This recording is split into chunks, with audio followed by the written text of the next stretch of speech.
News Tamil கழுகு. விக்கிரவாண்டி இடைத்தேர்தல்ல திமுக அதிமுக மோதல்ங்கிறத தாண்டி பொன்முடியா CV சண்முகமா அப்படிங்கிற மோதலா மாறி இருக்கான் தேர்தல் களம்.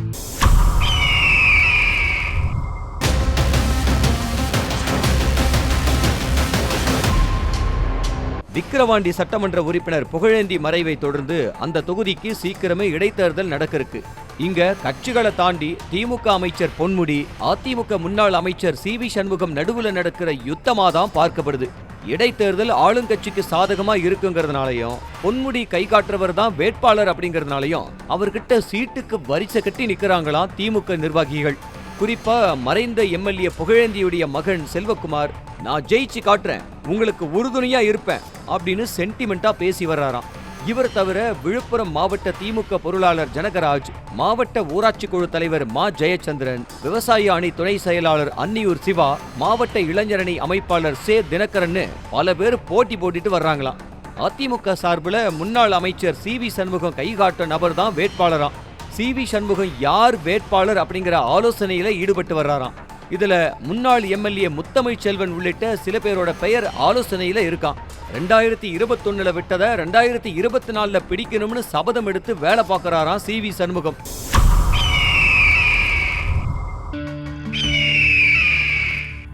அண்ணா பல்கலைக்கழக துணைவேந்தருக்கு எதிராக போர்க்கொடி தூக்கியிருக்காங்களாம் தற்காலிக பணியாளர்கள்.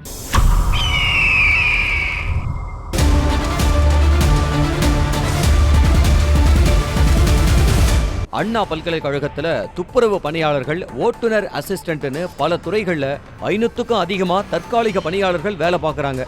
இந்த நிலையில துணைவேந்தர் வேல்ராஜ் ஒரு புதிய உத்தரவு போட்டிருக்காராம். இனிமே தற்காலிக பணியாளர் வேலையில எடுக்கிறதா இருந்தா தனியார் ஏஜென்சி மூலமா தான் எடுக்கப்படும், சம்பளமோ அவங்க மூலமா தான் வழங்கப்படும்னு சொல்லி இருக்கிறாராம். இது தங்களுடைய எதிர்காலத்தை கேள்விக்குள்ளாக்கும்னு கொந்தளிச்சு போன தற்காலிக ஊழியர்கள் துணைவேந்தர் அலுவலகத்தை முற்றுகையிட்டு நியாயம் கேட்டிருக்காங்க. அவங்கள சமாதானம் செய்ய உங்களுக்கு எதிர்காலத்திலையும் எந்த பிரச்சனையும் வராது போங்கன்னு சொல்லி இருக்காரு துணைவேந்தர்.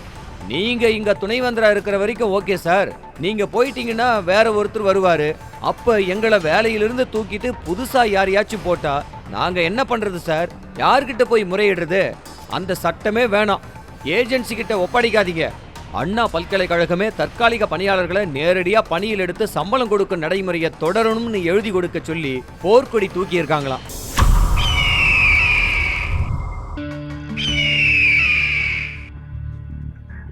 தேர்தல் வேலைதான் ஒழுங்கா பார்க்கல, பெட்டியையாவது ஒழுங்கா பாத்துக்கங்கன்னு கூட்டணி கட்சிக்கு ஆர்டர் போட்டிருக்கான் திமுக.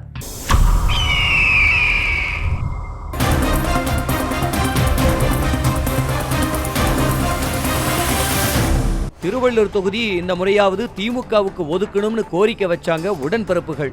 ஆனா மறுபடியும் தொகுதி காங்கிரசுக்கு ஒதுக்கப்பட்டுச்சு. இதனால ஆல்ரெடி திமுகவில் அப்செட்ல இருந்தாங்க.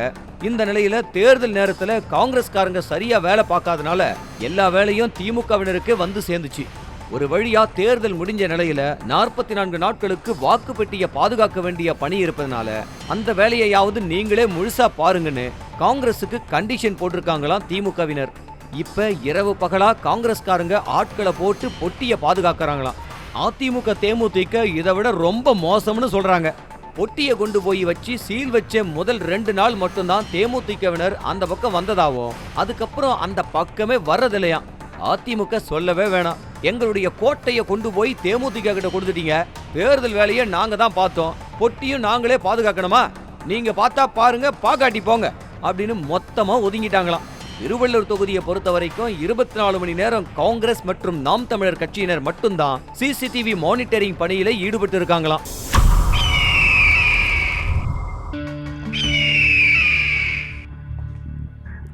தேர்தல் செலவுக்கு டெல்லி பாஜக கொடுத்த பணத்தை தமிழ்நாடு பாஜகவினர் சிலர் செலவே செய்யலையாம்.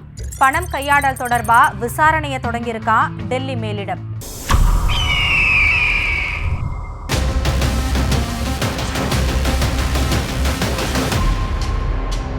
நாடாளுமன்ற தேர்தலில் தமிழகத்தில் பாஜக நேரடியா 19 தொகுதிகளை போட்டிட்டாங்க.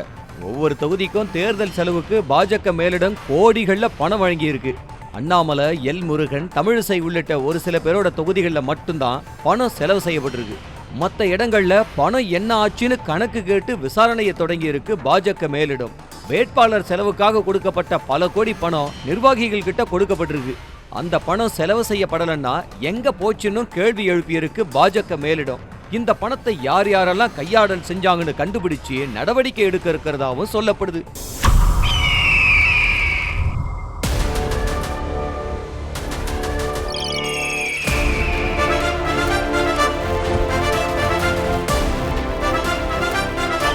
நியூஸ் தமிழ் கழுகு செய்திகளை உடனுக்குடனும் துல்லியமாகவும் தெரிந்து கொள்ள சப்ஸ்கிரைப் பண்ணுங்க.